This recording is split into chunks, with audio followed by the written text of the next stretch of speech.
nagdiriwang sa kagalakan ng muling pagkabuhay ng ating Panginoon.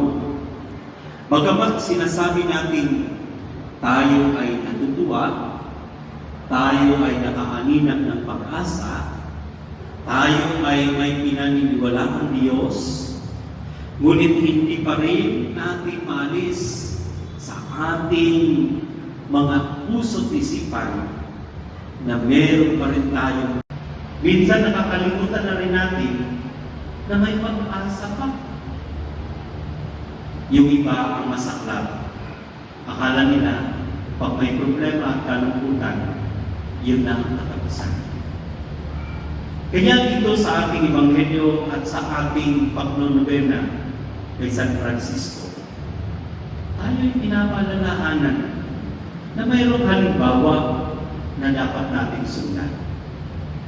Ni San Francisco, bagamat siya'y totoong naglingkod sa Diyos, hindi sa lahat ng panahon siya'y nagiging masaya para paglingkuran ng bayan ng Diyos.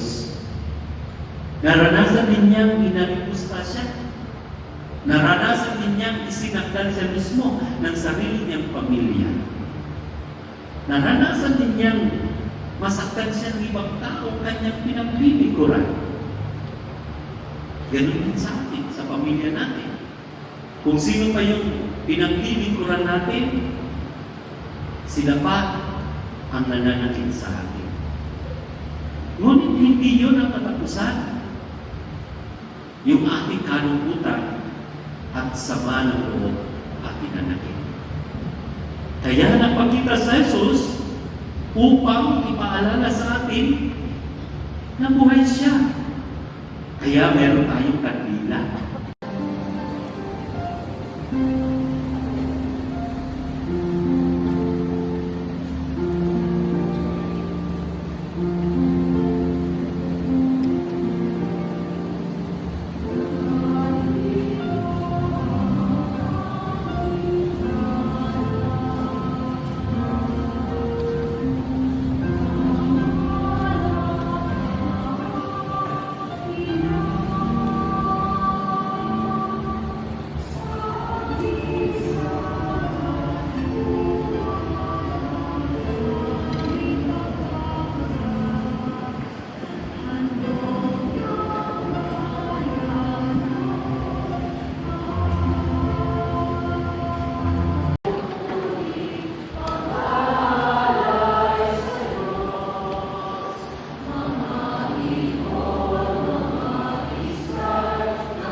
Basta yung replica. Basta yung replica.